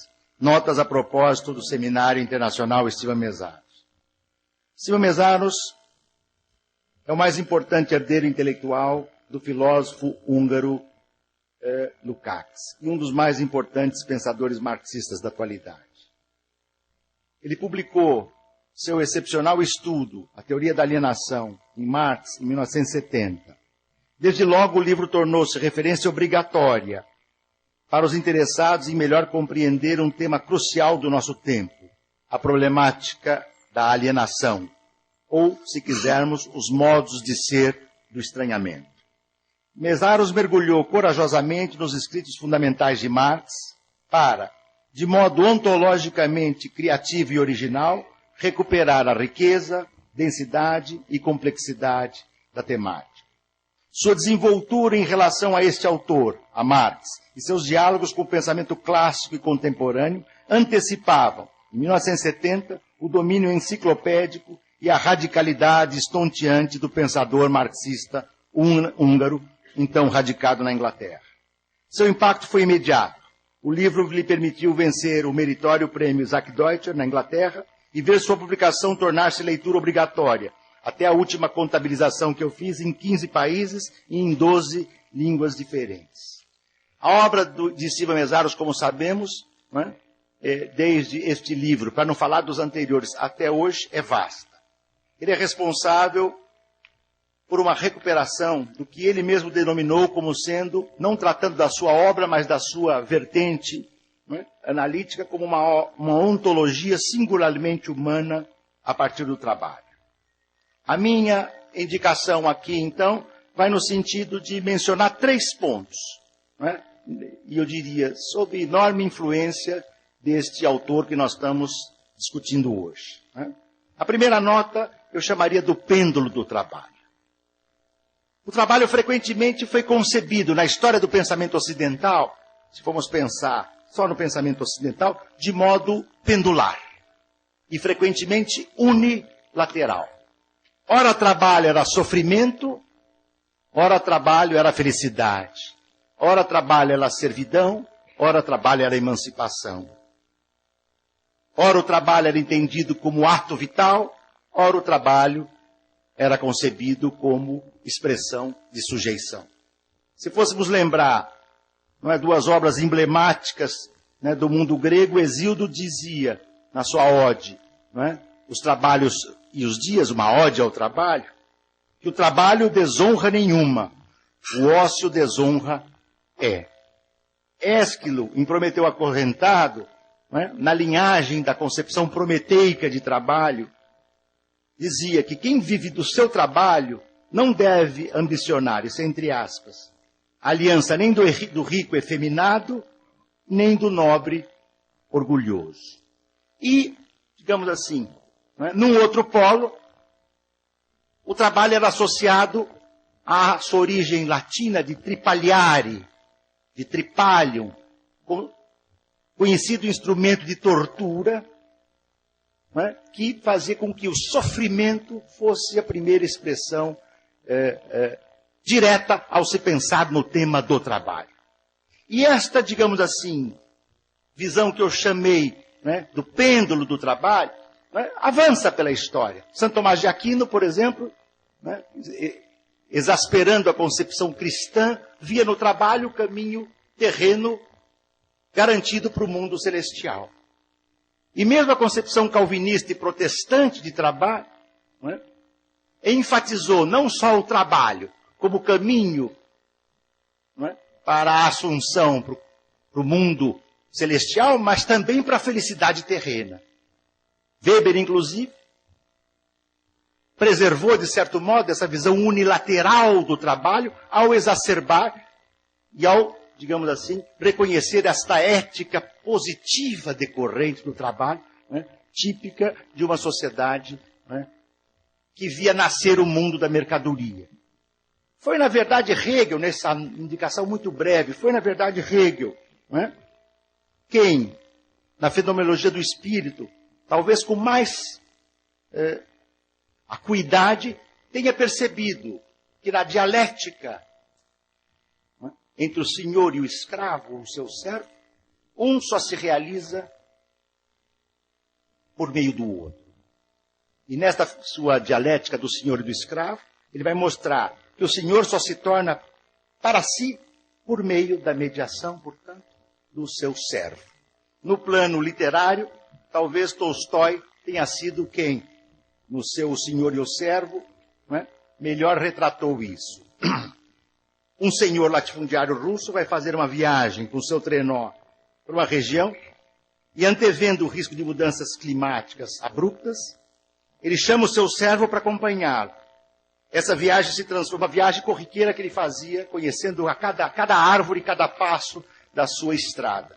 Essa viagem se transforma numa brutal tragédia, devido a uma nevasca violenta. E aos poucos, os campos todos se enchem, né, de neve, e as árvores, as casas, as igrejas que demarcavam o terreno desaparecem. Né? Nesse momento se inicia uma tragédia, né, e uma, digamos assim, uma luta visceral entre a vida e a morte, e nasce aí esta dialética, digamos assim, ou ela aflora no plano literário entre o senhor e o seu escravo. Mas foi Marx quem deu o salto ontológico crucial. Marx foi capaz, na esteira de Hegel, de avançar num nível de elaboração ainda superior. Marx percebia o trabalho, o ato humano laborativo, como imprescindível para que o homem, a mulher, o ser social, rompessem com a sua condição pré-humana. Por isso o trabalho, para o filósofo alemão, é uma, aspas, necessidade natural e eterna que a humanidade efetiva e realiza através do seu sistema de metabolismo social para a produção de coisas úteis. É vital essa atividade para a sua reprodução. Lembremos então aquela formulação seminal do Marx, presente no Capital. O que diferencia o pior arquiteto da melhor abelha é que o pior arquiteto, antes de começar a produção do edifício, realiza previamente uma elaboração ideal do que irá produzir. Nós nunca vimos uma colmeia ser desenhada previamente pelas abelhas. E a colmeia é a mesma há milhares de anos, porque é um ato instintivo, é um reflexo biológico, enquanto o trabalho humano é um ato profundamente histórico e social. Mas o mesmo Marx, que disse que o trabalho é uma necessidade humana imprescindível, dirá que o trabalho, sob o capitalismo, se torna alienado, estranhado, reificado, coisificado. É um trabalho em que o trabalhador e a trabalhadora que produz, nesse ato produtivo não se realiza. Ele não se reconhece no produto. Ele não se apropria do que faz. Aquilo que faz não é dele, não lhe pertence. E essa desrealização, ou como lembrava aqui o Giovanni, essa desefetivação, os termos são do Marx, no próprio ato produtivo, que Mesaros, por exemplo, em seu Para Além do Capital, ao tratar da ontologia singularmente humana de trabalho, denominou como a mediação, as mediações de primeira e de segunda ordem. As mediações de primeira ordem são configuradas sem a mediação do dinheiro e do valor, sem a interposição, não é, de um sistema de metabolismo que, digamos assim, destrói a criação de coisas úteis. A segunda, as mediações de segunda ordem são típicas mediações de desefetivação, estranhamento e alienação, porque são conformadas pelo que, com Marx, e a partir de Marx, Mesaros denomina como sistema de metabolismo social do capital. Né? Mesaros retém essa dimensão ampla e decisiva e dialética do trabalho, contra esta tendência que nós vimos em abundância, por exemplo, ao longo do século XX, fim do trabalho, desconstrução do trabalho, perda de relevância do trabalho, equívoco que nós podíamos começar com Daniel Bell, não é? E terminar com Dominique Méda, não é? Daniel Bell, depois nós poderíamos lembrar, de modo muito, muito singelo aqui, e até com uma certa homenagem, que nós teríamos que fazer, mas ao André Gorz, de Adeus ao Proletariado, não é? Ao Klaus Hoff, o seu equívoco do trabalho ainda é uma categoria sociológica chave, ele dizia que não, não é?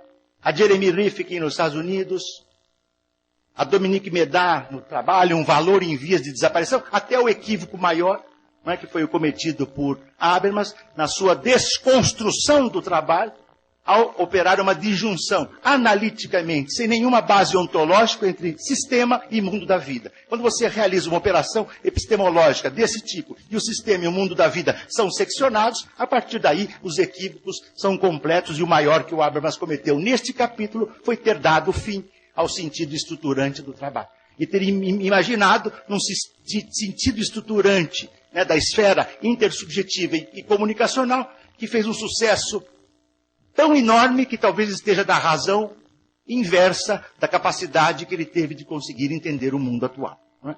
Muito bem. É neste, talvez, né? Aqui é como hipótese, né? E uma hipótese, por certo, um pouco provocativa, já pude escrever sobre ela. Né? De certo modo, depois do Lukács e do Marx, né, coube a Mesaros, em toda a sua obra, né, desde o seu livro sobre a teoria da alienação em Marx, até os seus últimos textos, né, a atualização que ele fez do poder da ideologia quando fala da classe trabalhadora hoje, não é? O pequeno item que trata do desafio e o fardo do tempo histórico também sobre a classe trabalhadora, e compreender esta dialética da positividade e da negatividade do trabalho. De tal modo que não é possível dizer fim do trabalho, não é? Como não é possível também dizer viva o trabalho. Pois esta unilateralidade, ou num polo, num lado do pêndulo, ou no outro, não captam este movimento profundamente dialético, não é? Que nasce com Hegel, ganha concretude ontológico materialista com Marx, e que encontra em vários autores, em particularmente no Mésaros, uma contribuição decisiva. Eu devo dizer também, acho que isso eu nunca comentei também a ele, até porque não tem relevância nenhuma, né? Mas o Teoria da Alienação em Marx foi o primeiro livro que eu li do Mésaros. Foi publicado no Brasil na primeira edição em 1981, se a minha memória não falha, né? Reeditado recentemente. Né? E foi um livro que teve um impacto significativo para aqueles que queriam compreender o fenômeno social da alienação. Né? Nós podemos dizer que a intelecção que o Mésaros faz, a partir de Marx e também de Lukács, de compreender que no sistema de metabolismo social gerado pelo capital é decisiva na obra do Mésaros a distinção que ele faz entre capital e capitalismo. Não é? Um e outro não são o mesmo. Não é? No sistema de metabolismo social do capital, aquilo que é decisivo no ato do trabalho, enquanto a sua mediação de primeira ordem, de criar bens socialmente úteis, é pervertido, é subvertido. A expressão também é marxiana, não é? E passa a ser subordinado à produção de valores de troca. E isto é que é decisivo. E Mésaros vai enfatizar, especialmente em Para Além do Capital, que uma das tragédias do sistema de capital para a humanidade é que foi o primeiro sistema de metabolismo social que instaura um modus vivendi onde a produção de bens não visa a sobrevivência da humanidade. Nós todos sabemos que no sistema de metabolismo social do capital, a produção de bens visa fundamentalmente a reprodução e a valorização do valor, do capital, do dinheiro. Não é? E o caráter útil das mercadorias já estão estampadas no fato de que não estamos mais produzindo bens, mas estamos produzindo mercadorias, que tem um sentido interposto pelas mediações de segunda grandeza, ou o que o Marx chamou, né, da sua segunda natureza. Daí nasce, por suposto, o que o Marx, o Lukács e o Mésaros, especialmente nesse livro de 1970, daí nasce um complexo processo de alienação no trabalho e do processo de trabalho, da qual o Rui, o Jesus e o Giovanni já anteciparam. Eu não vou resumir aqui, não é?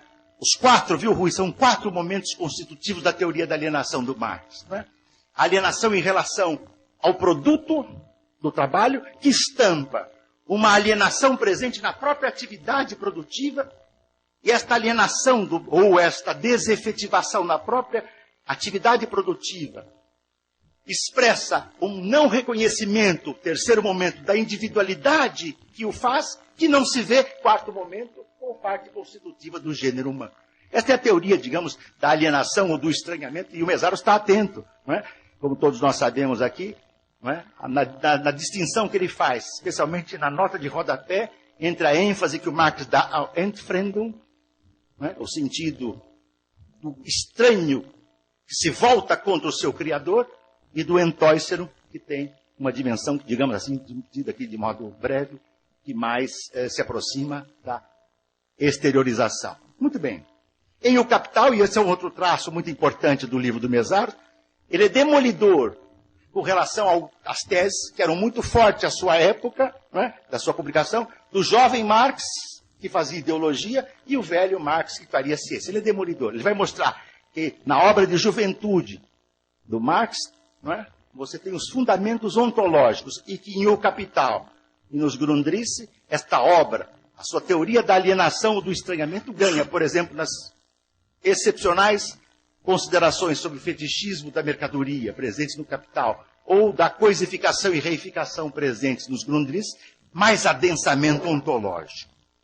E, digamos assim, e a partir daí nos apresenta o problema da alienação ou do estranhamento. Eu já vimos o tamanho do complexo problemático que isso tem, né, nas falas anteriores. Nós entramos na minha segunda nota. Eu preciso só de um pouco de água, porque minha garganta aqui dá sinais de secagem, né? Acho que estamos no clima, né? Quer dizer, estamos sendo mais ou menos sofrendo um processo de torrefação aqui dentro, tá certo? Da minha garganta também. A segunda nota que eu queria então trabalhar, né, para tentar ficar no tempo que temos, né, e não abusar da paciência, especialmente do nosso querido Silva Mezar, que está aqui desde as 2 horas ouvindo, né? Estamos judiando, né? Provavelmente cometendo alguns razoáveis equívocos acerca da obra dele, né? A segunda nota que eu queria fazer é, bom, e como pensar então o fenômeno da alienação e do estranhamento no século XXI? Eu tenho que ser também mais ou menos taquigráfico. Eu diria, nós temos 2 grandes formas diferenciadas de alienação no século XX para o século XXI.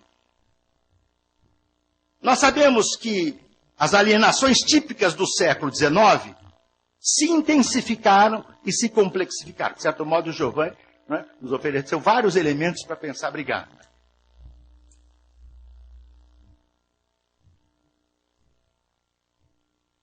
Giovanni nos ofereceu vários elementos para pensar, né, este fenômeno hoje. O século XX foi marcado, eu diria, por um duplo processo, aqui enquanto linha geral, né? Tentando uma coisa um pouco mais de síntese. Um duplo processo de alienação ou de estranhamento. Ainda que mantenha, essencialmente, os mesmos traços ontológicos constitutivos das alienações do século XIX, há novas particularidades e singularidades, né, que nós devemos explorar. Quais são quais são essas particularidades? E esta aqui, digamos, se eu pudesse modestamente dizer, é o meu diálogo e a minha homenagem a um livro como Teoria da Alienação do Mezar, mas o que vem aqui não é responsabilidade dele, mas é minha, né? Então, se equívocos há, são meus e não dele, né? Eu iniciaria dizendo que, na era tayloriano-fordista, a forma pela qual o capitalismo se desenvolveu ao longo de todo o século XX, né, ela mantinha, no meu entender, um claro traço de continuidade, né, às indicações que o Marx fez em O Capital, fundamentalmente quando tratou da grande indústria. Eu diria, o século XX tem mais continuidades do que descontinuidades em relação à era da grande indústria que o Marx tratou. Vivenciamos, então, né, desde o século XIX, um processo, para usar uma expressão do Lukács Maduro, de desantropomorfização do trabalho, que é muito acentuado desde os inícios da Revolução Industrial, nos séculos XVIII e XIX, e que se esparrama ao longo do século XX. O que tipificaria a alienação do trabalho na sociedade capitalista do século XX, moldada pela indústria tayloriano-fordista? Como o tempo é pequeno, os tempos modernos do Chaplin talvez seja, no plano fílmico, a mais genial expressão desta alienidade. Tá certo? Mas, se fôssemos além do que esta fotografia fílmica da genial obra do Chaplin expressa, nós poderíamos lembrar 2 autores, né, que conseguiram indicar pistas ricas do que se passou naquele período. O primeiro deles é Lukács, num livro marcante, publicado em 1923, onde há um capítulo chamado A Coisificação e a Consciência do Proletariado, que antecipa teses que estavam nos então desconhecidos manuscritos econômico-filosóficos de 44. Livro que nós sabemos só foi publicado em 1932, portanto, né, 9 anos depois do História e Consciência de Classe. Lukács dizia que a fragmentação tayloriana do trabalho penetrava até a alma do trabalhador. Não é?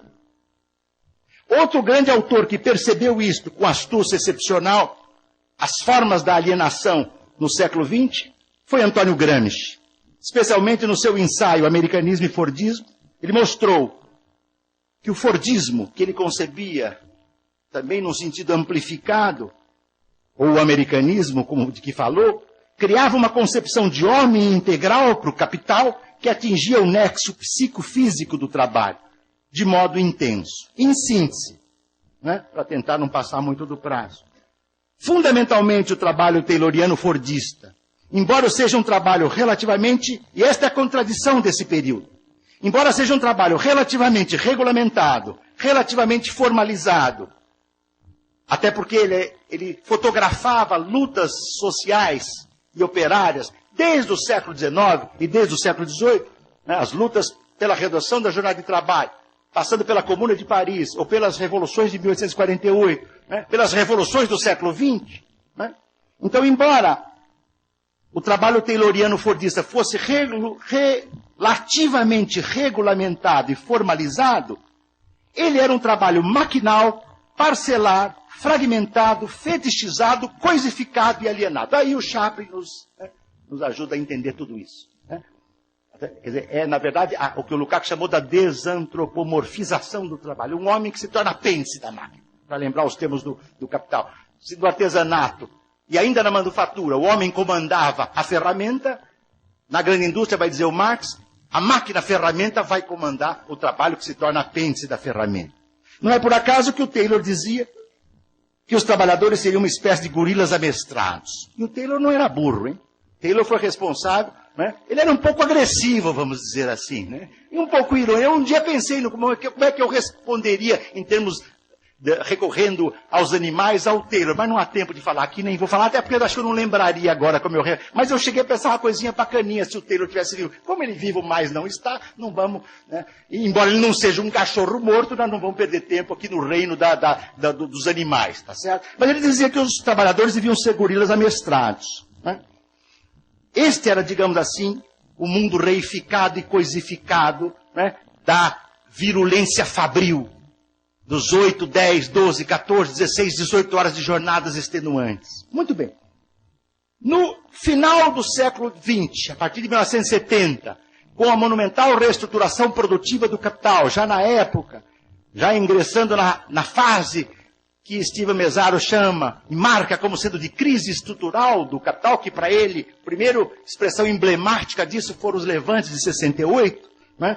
Nós vamos ter um novo tipo de produção, mais ou menos taylorizado e mais ou menos fordizado, mas bastante marcado, né, pelo que o toyotismo e a era da acumulação flexível desenharam. Todos nós que entramos numa fábrica hoje, bastaria citar isso, nós sabemos que as fábricas não têm mais divisórias. Não há mais o restaurante do peão, do trabalhador, e o restaurante da gerência. Né? Isso, qualquer fábrica, da Toyota, da Ford, da Volkswagen, qualquer fábrica que vocês entrarem. Eu entrei numa da Ford em 25 anos atrás, na hora de almoçar, bom, você vai no restaurante dos gerentes, né? Ou dos peões, agora não. Até porque, para que haja esta ideia da não fábrica, do não trabalho, o mito da não fábrica e do não trabalho, o trabalhador ou a trabalhadora se converteram em colaboradores, em parceiros, em consultores. Então o colaborador não é o trabalhador. Ninguém pode falar na fábrica que aqui tem operário. Está excomungado, tá certo? Porque o operário não, é um colaborador. E nesse mundo aparentemente mais envolvente, aparentemente menos despótico, né? Há um profundo processo de interiorização da alienação e dos estranhamentos. No meu livro Adeus ao Trabalho, eu chamei esse processo, né, de dizer que o trabalhador, para o capital, o trabalhador deve tornar-se o déspota de si próprio. Ele deve ser o controlador, ele deve ser, tá certo? O gestor, ele deve ser o supervisor do que ele faz. Ele é a polícia de si mesmo. Né? E nasce o trabalho polivalente, multifuncional, nos anos 80, 90, por metas, por competências e concorrências hoje, por projetos. Poucos dizem que em 2005, 2006, 6 gestores da Renault e da Peugeot se suicidaram. No mundo empresarial não contam que desde 1990 a Justiça do Trabalho no Japão reconhece o karoshi como sendo uma morte que decorre do estressamento e da violência do trabalho. Nós sabemos que o volume de adoecimento, mortes, suicídios, né, citando o caso da França, é importante lembrar que a França não é um país que tem tradição de morte no trabalho, diferente do Japão, que o gestor se entrega, tá certo, até o seu exaurimento e no limite a sua morte. Esse processo, digamos assim, onde a equipe de trabalhadores Uma compete com a outra. A outra, se isso aqui fosse uma planta produtiva, nós teríamos 10, 15 equipes. Uma concorrendo com a outra, com placar. Né? Se um falta, ele é cobrado pelos seus colaboradores. Esta é a lógica patronal. Isto cria, digamos assim, uma forma de alienação. Atenção, a síntese me obriga a dizer de modo talvez um pouco direto. Aparentemente despótica, mas ela é mais interiorizada. O trabalhador ou a trabalhadora tem que acreditar que eles são colaboradores e não trabalhadores. Eles não são fornecedores de mais valor de sobretrabalho, eles são parceiros da empresa.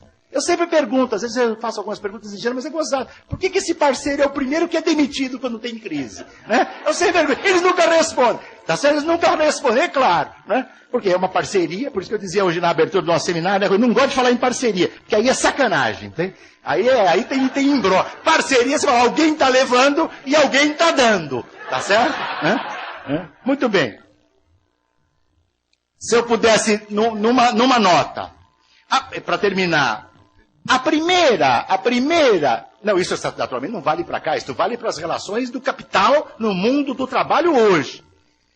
Portanto, nós temos no capitalismo do século XX, inícios do século XXI, uma dupla e diferenciada precarização do trabalho, que tem ressonâncias e distinções, né, em duplas e relativamente diferenciadas formas de alienação do trabalho. A primeira, taylorista e fordista, é mais despótica, ainda que mais regulamentada e contratada e com direitos. É mais coisificada e mais reificada, embora formalize a relação capital e trabalho. Olha a tragédia. A segunda, que eu chamo da flexibilidade toyotizada, é aparentemente, Hegel e Marx aqui, então friso bem, aparentemente menos despótica, é aparentemente mais participativa, mas é completamente desprovida de direitos. Todos são terceirizados, quarteirizados, part-time, full-time, né? Hyphenized workers, na expressão de um sociólogo do trabalho inglês, quem me ajuda aqui, o nosso colega o Rubeno, né? Ou do que eu chamei também com hífen a classe que vive do trabalho. Tem sempre o hífen no meio da classe operária, part-time, full-time, semi-qualificado, não qualificado. Muito bem. Né? Isso significa que a fábrica ou a empresa moderna, ela quer ter uma forma de alienação mais interiorizada, mais profunda. Mas isso me leva ao terceiro ponto que eu só vou indicar, até porque se não o fizesse, seria injusto para com a obra do Mézard. Né? Porque até aí nós poderíamos dizer, né, que vários autores entenderam o processo de alienação na sua forma profunda. Mas há um problema fundamental. Com todas as alterações do capital, em relação ao mundo produtivo, há, para usar os termos do Mézard, para ele, uma questão nodal. A contradição visceral entre a totalidade do capital social total e a totalidade do trabalho social. E esta contradição complexificada, né, entre a totalidade do capital social e a totalidade do trabalho social, colocam a confrontação capital e trabalho na ordem do dia. O que nos leva a um segundo ponto. A superação da ordem atual encontra, num conjunto amplo, heterogêneo e complexificado de forças sociais que tem no trabalho o seu eixo central. Isso é uma questão muito importante. Não é que é só a classe trabalhadora que pode acarretar transformações, mas ela é o polo do trabalho, entendido no sentido ampliado, né, é decisivo nessa transformação. O que implica em quebrar, o que o Mézard tem insistido há muitos anos, na verdade algumas décadas, um equívoco do trabalho muito grande. As forças sociais do trabalho aceitam muito facilmente o caráter parcelar que o capital lhes impõe. Um setor do trabalho faz luta econômica sindical e um outro setor do trabalho faz a luta política eleitoral, a bonitona, aquela que não leva quase nada. Né? E nesta bifurcação que o capital impõe às forças do trabalho, na medida em que o capital não se bifurca, porque ele é totalizante, né? O trabalho acaba na fragmentação e no seu caráter parcelar, não fazendo uma questão decisiva, que o Marx já tinha alertado, podemos lembrar a carta de Marx a Bolt, por exemplo, né, que a luta econômica e a luta política são imprescindíveis e uma avança a partir da outra. E o segundo ponto, se o Mesaros reconhece, como poucos, o caráter decisivo, rebelde e verdadeiramente estruturante na ação emancipadora do trabalho, a sua luta deve ser centralmente extraparlamentar. Se o capital aceita, se o trabalho, se as forças sociais do trabalho aceitam lutar no terreno do capital, o que ele chama da linha de menor resistência do capital, é como se dissesse o capital dissesse, vem cá, né? Vem cá bem, que aqui a gente se entende, né? E as forças do trabalho vão, né? E as forças, para quebrar um pouco, porque o cansaço aqui é grande, as forças do trabalho vão. O desafio que o Mesaros vem colocando, isso os 2 últimos capítulos, especialmente o 18 do seu livro, Para Além do Capital, né? E os artigos que ele tem nos oferecido, né? Especialmente pela nossa margem esquerda, mostram que o desafio é quebrar o sistema do capital onde ele nasce. E ele não nasce no parlamento, ele nasce na materialidade mesma da sociedade. Por isso, ele é um profundo investigador, defensor e apoiador de todas as lutas sociais que ocorrem em todas as partes do mundo.